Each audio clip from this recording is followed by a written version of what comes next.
In any career, you really face a choice.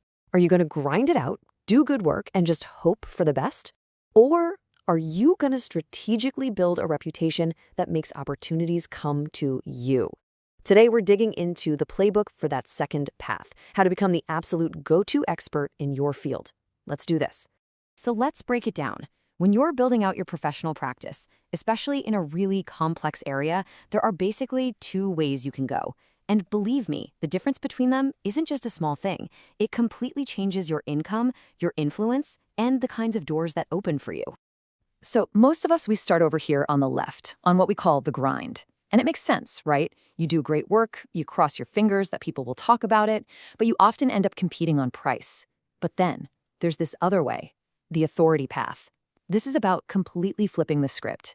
You build public recognition first, so your reputation does all the heavy lifting for you, bringing in better clients and letting you charge what you're actually worth. And look, the numbers here don't lie. The data is super clear.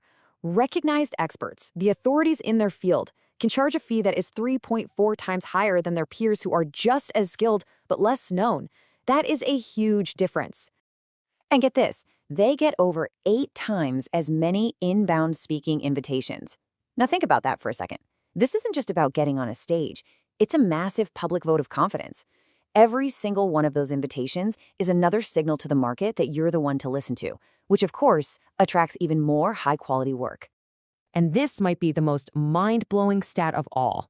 The average lifetime consulting revenue for someone who becomes a recognized authority, it's estimated at a whopping $1.2 million. That really shows you the long-term financial power we're talking about here. So let's be really clear about something. This has nothing to do with ego or being famous just for the sake of it. No, this is pure strategy. Becoming an authority is a skill you can learn. It's a system for building trust with a lot of people all at once, so that by the time a potential client gets on the phone with you, they're already sold. Okay, so why? What's the actual economic reason behind this? Why are clients so willing to pay so much more for a known expert? Well, it all boils down to one powerful human emotion: the fear of risk. It really comes down to this simple idea. What people are paying for, the authority premium, is basically a discount on their own uncertainty. Think about it. When a client's about to drop a lot of money on a project, their biggest fear is making a bad call. Hiring you, the known authority, feels safer. It feels like insurance against failure. They're paying you a premium for that peace of mind. So you're probably asking, okay, how do I become that safe bet? Well, you do it by creating these public signals of credibility. Things like publishing really thoughtful articles, getting up on stage at major conferences, or having a clear methodology that people can see. Each one of these things acts like social proof. It basically tells the client, hey, you don't have to take my word for it. The whole industry has already vetted me for you. All right, so you're on board. You get it. But where do you even begin? Well, it all starts with one crucial step: positioning. You can't be an expert on everything. You have to be the expert on something specific. And this right here is where so many smart people trip up. Just look at the difference. The statements on the left are so generic, they're basically invisible. But the ones on the right, they're like a key designed for a very specific lock. They name the industry, the client, their exact problem, and the outcome they desperately need. For that perfect client, it's a signal that you don't just solve their problem, you live in their world. I love this quote because it's the perfect test. If your positioning statement doesn't make you feel just a little bit uncomfortable with how narrow it is, you're probably still thinking too broadly. See, the goal isn't to appeal to everybody. The goal is to be completely irresistible to a very small group of ideal clients, so that for them, you are the only choice. That specificity, that's your superpower. Now, we gotta be real here. This is not some overnight thing. Building real authority is a long game. It's a strategy where your efforts start to compound over time. So let's actually look at what that journey might look like over 5 years.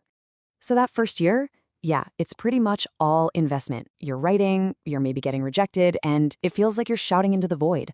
But then in year 2, you start to see a little traction. A few things get noticed. Then year 3 is when things really start to accelerate. Speaking invites start coming to you. And by years 4 and 5, that's the harvest.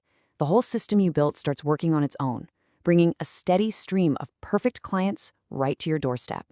And once you've built that authority, something amazing happens. Your income isn't just tied to one thing anymore. You can create this whole portfolio of opportunities, and it becomes a powerful flywheel, where every single opportunity starts to fuel the next one. So you're not just doing consulting.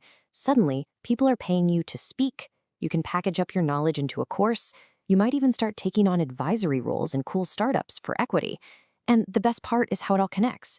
Speaking gigs get you consulting leads, and that consulting work gives you fantastic new case studies to write and speak about. It just keeps feeding itself. So the big question is, how do you actually do it? How do you build this body of work? Well, you climb this ladder step by step. You can start small on platforms like LinkedIn or your own blog, just to get your ideas out there. Then you level up to guest posts to reach a bigger audience. Next, you land some conference talks to prove you know your stuff live. And eventually, you aim for those top-tier publications that create permanent, searchable proof of your expertise. And throughout this entire process, there is one golden rule you have to remember. Don't just share your conclusions. Don't just tell people what to think. Teach them how you think. Share your frameworks. You're not giving away the secret sauce. You're proving you have a secret sauce to begin with. And that right there is the most powerful way to build trust and show people your true value. So look, at the end of the day, becoming a recognized expert isn't about luck. It's not something that just happens to a few people. It's a choice. It's a deliberate, structured process anyone can follow to build trust at scale.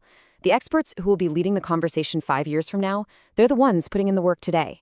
And the only real question left is, why shouldn't that be you?